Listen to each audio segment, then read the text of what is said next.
Карлос Кастанеда. Сила безмолвия.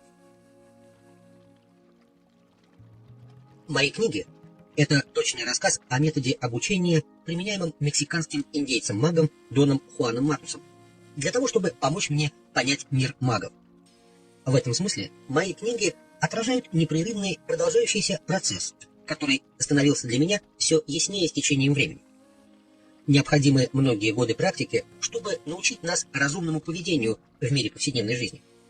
Наше обучение в сфере простых рассуждений или формальных предметов осуществляется весьма тщательным образом, поскольку получаемые нами знания очень сложны. Те же критерии применимы к миру магов. Обучение магии, основанное на устных инструкциях и манипуляции осознанием, хотя и очень отличаются от нашего академического обучения, осуществляются не менее тщательно, потому что их знания, возможно, еще более сложны. Введение. В разное время по моей просьбе Дон Хуан пытался дать название своему знанию. Он полагал, что наиболее подходящим названием было бы нагвализм, но этот термин является слишком непонятным. Назвать это просто знание означало бы не отразить его сути, а назвать его колдовством было бы просто унизительно. Овладение намерением слишком абстрактно, а поиски полной свободы слишком длинно и метафорично. В конце концов, он, не сумев найти более подходящего названия, согласился называть его магией, хотя признавал, что и этот термин недостаточно точен. На протяжении многих лет нашего знакомства он уже давал мне несколько определений магии, но всегда подчеркивал при этом, что они меняются по мере накопленного знания. Приближаясь к концу своего ученичества, я почувствовал, что теперь смогу понять более четкое определение, поэтому снова обратился к Дону Хуану. «С точки зрения среднего человека, — сказал Дон Хуан, — магия — это чепуха или зловещая тайна, выходящая за пределы его понимания. И он прав, не потому что это действительно так. Просто среднему человеку не хватает энергии, чтобы иметь дело с магией». Немного помолчав, он продолжал. Человеческие существа рождены с ограниченным количеством энергии, которая, начиная с момента рождения, непрерывно развертывается таким образом, что может быть использована модальностью времени наиболее выгодным образом. «Что ты имеешь в виду, говоря о модальности времени?» — спросил я. «Модальность времени — это определенный узел энергетических полей, находящихся в зоне восприятия», — ответил он. «Я считаю, что восприятие человека на протяжении веков изменяется. Определенному времени соответствует определенная форма, определенный узел из бесконечного количества энергетических полей.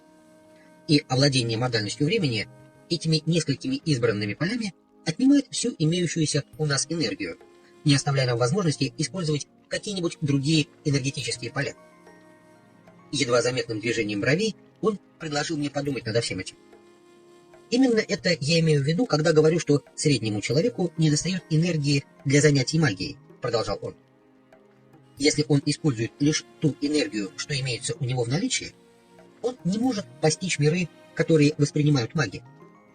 Чтобы воспринимать их, магам необходимо использовать обычно неупотребляемый пучок энергии.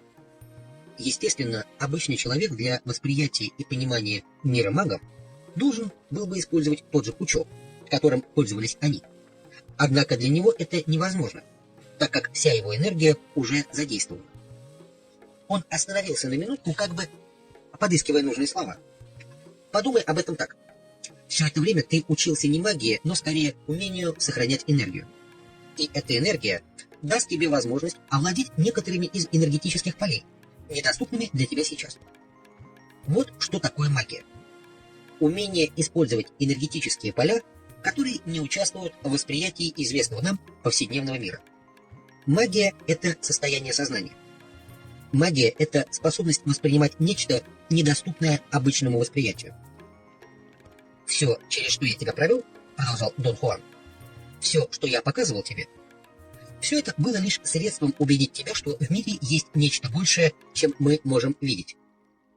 Незачем кому-то учить нас магии, потому что на самом деле нет ничего такого, чему нужно было бы учиться.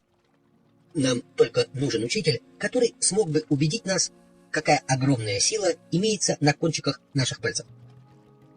Какой странный парадокс. Каждый воин на пути знания в то или иное время думает, что изучает магию. Но все, что он делает при этом, это позволяет увидеть себя в наличии силы, скрытой в самом его существе, и в том, что он может овладеть ею. И все, что ты делаешь, Дон Хуан, это просто убеждаешь меня? Именно так. Я пытаюсь убедить тебя, что ты можешь овладеть этой силой. В свое время я прошел через то же самое, и меня так же нелегко было убедить, как тебя сейчас. Но что именно мы с ней делаем после того, как овладели ею, Дон Хуан? Ничего. Как только мы овладеем ею, она сама начнет приводить в действие энергетические поля, которые доступны нам, но не находятся в нашем распоряжении. Это, как я сказал, и есть магия. В этом случае мы начинаем видеть, то есть воспринимать нечто иное, но не как воображаемое, а как реальное и конкретное. И тогда мы начинаем знать, без каких бы то ни было слов. А вот что именно делает каждый из нас со своим возросшим восприятием, зависит от его темперамента. На следующий раз он дал мне объяснение другого рода. Мы обсуждали совершенно постороннюю тему, и вдруг он резко сменил предмет беседы и начал рассказывать мне что-то смешное. Потом он засмеялся и очень мягко хлопнул меня по спине между лопатками, как если бы стеснялся своей вольности по отношению ко мне. Заметив мою нервозность, он усмехнулся. «Ты пуглив», — сказал он, поддразнивая меня, и шлепнул по спине гораздо сильнее. В ушах у меня зазвенело. На какой-то миг у меня перехватило дыхание. Мне показалось, что он повредил мне легкие. Каждый вдох был для меня настоящей мукой. Но, отдышавшись и откашлившись, я почувствовал, что нос у меня открылся, и я могу дышать глубоко и спокойно. Мне стало настолько хорошо, что я даже не разозлился на Дона Хуана, удар которого был таким сильным и неожиданным. Затем Дон Хуан начал свое очень примечательное объяснение. Ясно и кратко он дал мне еще одно, более точное определение магии. Я вошел в удивительное состояние осознания. Мой ум был настолько ясным, что я был в состоянии понимать и усваивать все, что говорил Дон Хуан. Он сказал, что во Вселенной существует неизмеримая, неописуемая сила, которую маги называют намерением. И абсолютно все, что существует во Вселенной, соединено с намерением, связующим звеном. Маги или воины, как он их называл, пытаются понять и использовать это связующее звено. Особенно они заботятся об очищении его от парализующего влияния каждодневных забот обычной жизни. На этом уровне магия может быть определена как процесс очистки нашего связующего звена с намерением. Дон Хуан подчеркнул, что обучить этой очистительной процедуре, равно как и понять ее, невероятно сложно. Поэтому маги разделили свои инструкции на два класса. Первый – это инструкции для обычного состояния осознания, в котором процесс очистки осуществляется в замаскированном виде. Второй – это инструкции для состояний повышенного осознания, в одном из которых я как раз сейчас и нахожусь, и в которых маги получают знания прямо от намерения, минуя отвлекающее вмешательство разговорного языка. Дон Хуан объяснил, что благодаря использованию повышенного осознания за тысячи лет тяжкой борьбы маги обрели способность особого проникновения в суть намерения, и что они передавали эти сокровища прямого знания от поколения к поколению до настоящего времени. Он сказал, что задачей магии является сделать это кажущееся непостижимым знание понятным с точки зрения осознания повседневной жизни. Затем он объяснил роль руководителя в жизни магов. Он сказал, что такой руководитель называется Нагваль, и что Нагваль – это мужчина или женщина с экстраординарной энергией. Это учитель, обладающий трезвостью, стойкостью и стабильностью. Такого человека видящие видят как светящуюся сферу, имеющую 4 отделения, как если бы 4 светящихся шара сжали вместе. Благодаря такой необычайной энергии Нагвали являются посредниками. Их энергия позволяет им получать мир, гармонию, знания и смех прямо из источника, из намерения, и передавать все это своим товарищам. Нагвали способны предоставлять то, что магия называют минимальным шансом – осознание человеком связи с намерением. Я сказал ему, что мой ум способен понять все, что он говорит мне, и что лишь один момент в его объяснениях до сих пор остался неясным. Зачем нужны два вида обучения? Я мог легко понять все, что он говорил о своем мире, хотя он утверждал, что процесс понимания очень труден. Тебе может понадобиться целая жизнь, чтобы вспомнить те озарения, которые были у тебя сегодня, — сказал он. Потому что большинство из них есть безмолвное знание. Через несколько секунд ты все это забудешь. Это одна из непостижимых загадок осознания. Затем Дон Хуан сместил уровень моего осознания, нанеся мне удар сбоку по левой стороне груди. Внезапно я утратил необыкновенную ясность ума и даже не помнил, что имел ее только что. Дон Хуан сам поставил мне задачу делать записи о предпосылках магии. Однажды еще на ранней стадии моего ученичества он как бы невзначай предложил мне написать книгу, чтобы как-то использовать те дневники, которые я вел постоянно. Их у меня накопились целые горы, и я никак не мог решить, что с ними делать. Я возразил, что это предложение абсурдно, поскольку я не писатель. «Конечно, ты не писатель», — ответил он. «Поэтому тебе придется использовать магию. Во-первых, тебе необходимо визуализировать свой опыт, чтобы он живо предстал перед тобой, а затем ты должен увидеть текст в своих сновидениях. Таким образом, записи должны быть для тебя не литературным упражнением, а скорее упражнением в магии. Вот так и получилось, что в контексте обучения я писал о предпосылках магии одновременно с объяснениями Дона Хуана. В его схеме обучения, разработанной еще магами древности, было две категории инструкций. Одна называлась «Обучение для правой стороны» и осуществлялась в обычном состоянии. Вторая — «Обучение для левой стороны», осуществлялась только в состоянии повышенного осознания. Эти два вида обучения позволяли учителям ввести своих учеников в три области специального знания: овладение осознанием, искусство сталкинга и овладение намерением.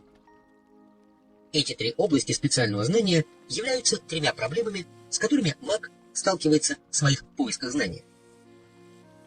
Искусство сталкинга — это проблема сердца. Маги заходят в тупик, начиная осознавать две вещи.